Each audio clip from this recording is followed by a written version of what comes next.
What's up guys, Ron here and welcome back to Rad Hans channel. So matagal-tagal tayong nawala, no? Kasi alam mo na, ang buhay newborn daddy. Medyo matagal-tagal akong natenga sa pag-vlog na katulad ng ganitong setup.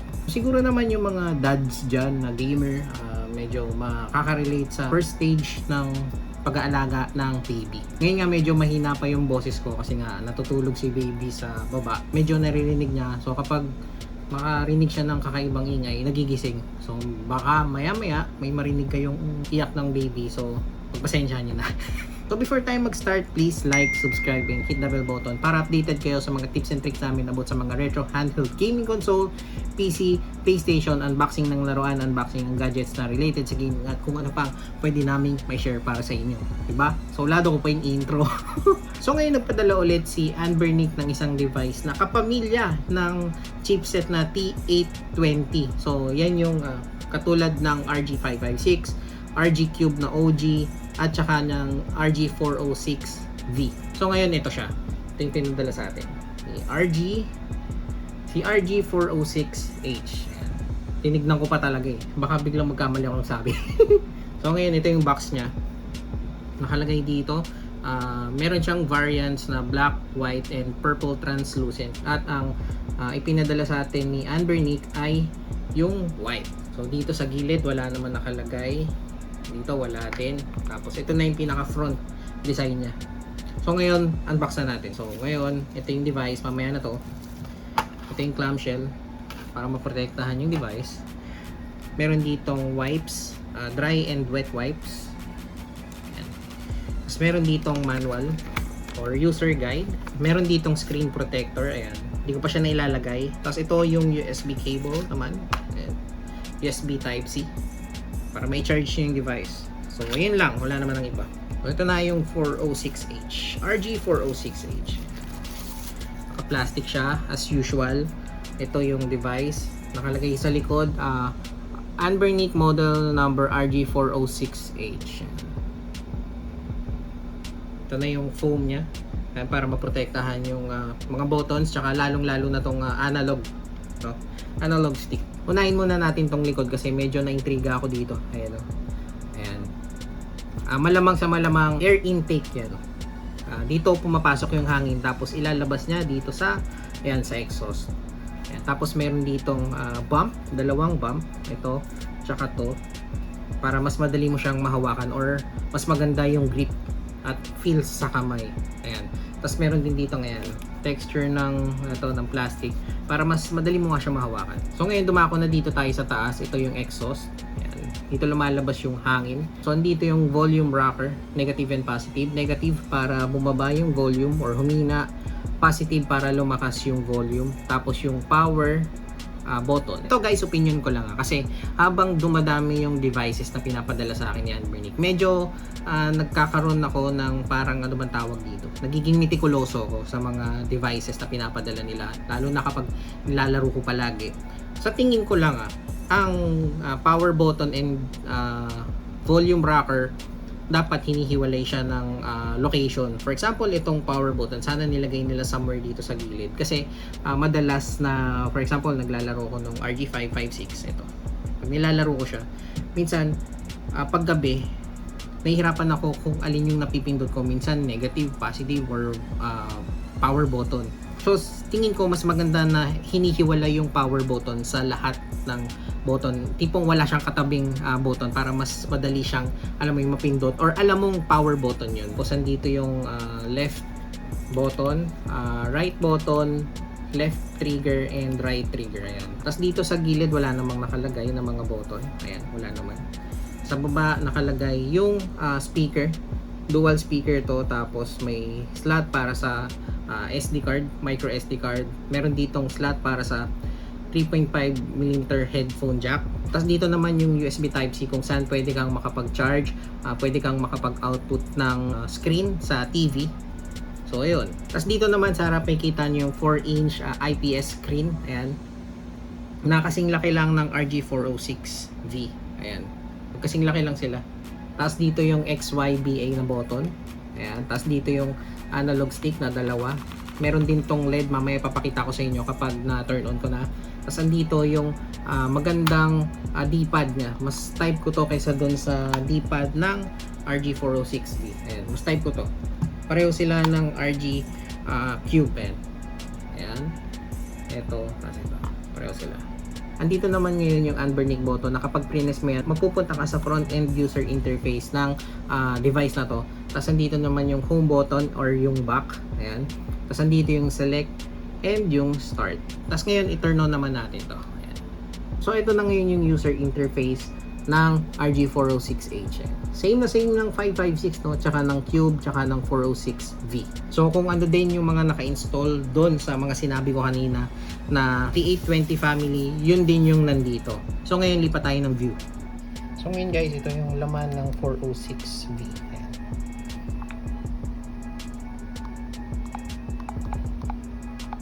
Ayan. Kung ano lang din yung nakalagay dun sa sa RG556, sa Cube, and sa 406V. Tapos dito, ayan. Nandito yung ibang menu like internet, Bluetooth, auto rotate, night light, RG launcher, pwede mo na siyang i-disable or in-enable. Key mapping, auto mode. Ito yata yung sa CPU. Ayan. Kung high performance or i-off mo siya. Kung fan, pwede mo siyang i-cool, strong, or custom. Bahala ka kung siguro kung anong laro yung nilalaro mo. For example, pag sa mga PS2 games, siguro kailangan mo siyang i-strong. Ayan. Tapos dito naman yung ambient light, para mapalitan mo yung ambient light. For example, light lang. Ayan, static lang siya. Pag breathing, ayan, para siyang humihinga. Tapos sa rainbow, maraming kulay. Ayan, iba-iba. Marquee, ayan, chasing, ito yan, sinusundan niya yung kung saan mo pinomove yung analog, dun mapupunta yung light. Gaming, hindi pa sure kung anong gaming. So slide tayo. Kung gusto nyo i-navigate, for example, papalitan nyo yung kulay, hold nyo lang yan, tapos yan, papalitan nyo yung kulay, yan, yan, kalikutin nyo lang dito, yan, yan. Gusto ko orange, so yan. Tapos apply. So yun, okay na yun. Press mo yung B para bumalik. Ayan. So NS mode, kung gusto mong ipag-switch yung button, kasi di ba sa Xbox A yung nasa baba, tapos pag Nintendo Switch, yung A nasa kanan, tapos yung B sa baba. Silent mode, airplane mode, kapag screencast, kapag i-connect mo yung device mo sa TV para dun ka mag-view or dun mo i-cast sa TV yung screen mo. So yun, screen record kapag gusto mong mag-record ng gameplay mo, mga ganun. Syempre, papakita ko sa inyo kung ano yung laman kapag pinindot mo tong unburnick button. Press and hold mo lang siya. Tapos yan, yun yung laman niya.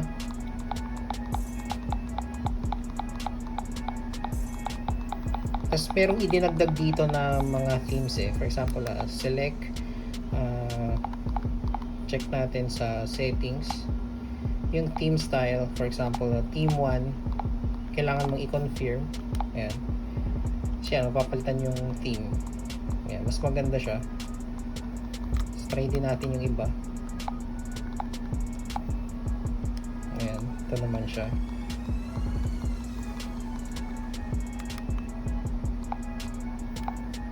Ito. Okay din to.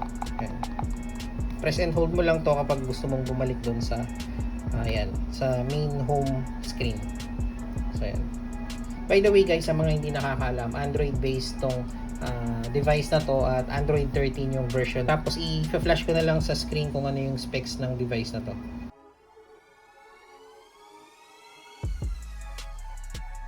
Tapos ngayon dumako na tayo sa comparison ng mga device na kapamilya nito. For example, ito. Unahin na natin itong RG556. So, ayan. Ayan, ganyan siya. Kalaki. Sobrang laki ng 556 kasi 5 inches yun. 5.5 inches to. Ito naman 4. So, ayan. Ayan, ganyan kalaki, sobra. Tapos dito naman sa gilid, same lang ba sila? Hindi. Mas malaki pa rin yung 556. Mas malaki. So ayan. Mas type ko din hawakan yung 556 kaysa sa RG 406H. Ang kinagustuhan ko lang dito sa 406H is yung analog niya. Mas maganda kasi yung analog niya compared dito sa ano. Tsaka tong D-pad maganda rin. Analog and D-pad mas maganda dito sa 406H. Sunod, ito namang RG Cube. So ayan. Sila yung halos magkamukha eh. Ayan. Nagbago lang yung screen. Ayan. Pati yung mga buttons to, nagbago to. Dito plain white, parang albino design. Pero mas malaki to. Ito kasi pa square siya.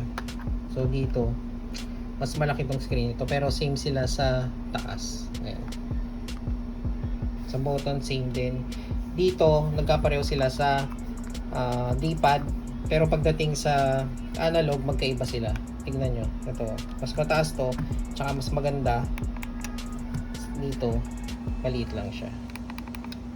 Tingin ko disadvantage ng ganitong analog is nakakatakot siyang ilagay sa pocket. So hindi ko ay maire-recommenda na ilagay nyo to sa pocket nyo.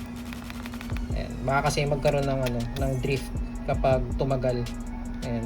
Alagaan nyo to. Makapal din. O same lang. Ayan. So same, halos same lang sila, pero tingin ko mas mataba siya kaysa dito sa Cube. Pero mas mahaba din si 406H. Ayan. Next naman is si RG 406V. Ayan. Ito yung halos, or ito yung magkapantay talaga ng screen. Same sila ng screen size. Ayan. Ayan. Diba? Tapos dito, analog niya maganda na rin. Ayan. Magkaiba nga lang sila sa D-pad. Ayan. So dito sa mga to, ayan, sa kanila, ang paborito ko dito is yung 556. Ito. So kung mapapalitan lang yung D-pad nito, pati yung analog, kung magiging ganito siya, yan na, pinaka paborito ko talaga yung 556. Mas gusto ko yung analog nito, tsaka yung D-pad. Ngayon dumako naman tayo sa game test. Ayan, fighters. Hindi ko pa nasi-set up to guys eh. Pero madali lang naman tanggalin yung mga buttons sa on screen. So ito guys, pakita ko sa inyo paano i-hide tong mga buttons on screen. Press nyo lang to. Tapos yung home button, press nyo din. Punta kayo dito sa controls. Ayan. Punta kayo sa touchscreen. Scroll down. Punta kayo sa overlay opacity. Ayan. Bawasan nyo to. Or totally zero nyo siya. Or pwede nyo i-press na lang tong hide with external controller. So once na ma-detect na mayroong controller, mag-hide agad yung yung on-screen na buttons.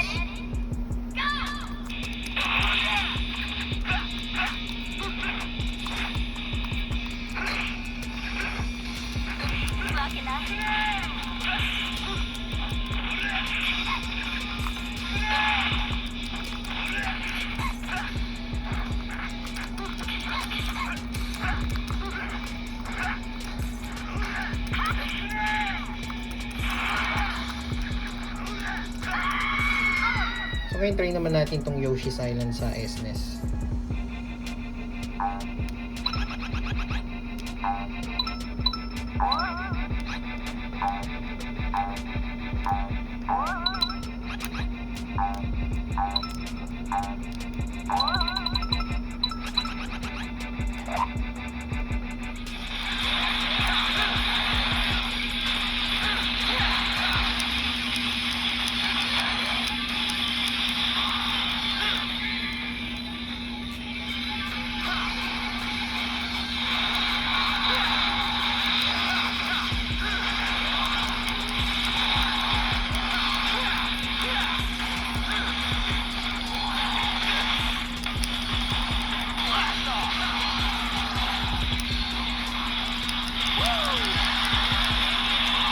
So yun, nakita nyo na yung laman or yung content ng 406V. Nakita nyo yung comparison niya sa iba niyang kapamilya ni RG556, ni Cube, ni 406V. Tapos nakapag game test na rin tayo. So ngayon, magkano nga ba tong device na to? Ang price ng device na to sa website ng Anbernic is $157. So, ang katumbas nito sa Philippine peso is 9,200 plus. So, hindi nga lang ako sure kung magkano ang magiging price nito sa Shopee store ng Anbernic. So, i-flash ko na lang sa screen kung magkano yung magiging price niya kung masabi man sa akin ng maaga ni Anbernic. Nakasale yung mga devices nila, no, sa lahat ng devices. Kasama dyan tong 556, Cube, 406V and 406H. So ano nga ba yung final thought ko para sa device na to? Di ba nga sinabi ko sa inyo sa mga past na videos na ginagawa ko, mas gusto ko yung mga pa-horizontal na device kasi mas madali or mas magandang hawakan yung mga pa-horizontal na gadgets. Mas ergonomic siya and mas comfortable siyang hawakan. So, depende na sa inyo yan kung ano yung magugustuhan nyo dito. Depende yan sa personal preference nyo. So, depende sa inyo kung ano magugustuhan nyo. Kung 406H, si 406V, si RG Cube, at si RG556. So, personally, ang pinaka-type ko dito sa mga device na to is si RG556. Though, mas mahal siya ng konti kesa kay RG406H. So, kung medyo tapos kayo ng budget para sa RG556, may re-recommend ko sa inyo tong RG406H. At yun lang guys, sana nag-enjoy kayo sa video na to, and syempre don't forget to like, subscribe, and hit the bell button para updated kayo sa mga tips and tricks namin about sa mga retro handheld gaming console, PC, PlayStation, unboxing ng laruan, unboxing ng gadgets na related sa gaming, at kung ano pa pwede namin may share para sa inyo. So ayun lang guys, maraming salamat, paalam.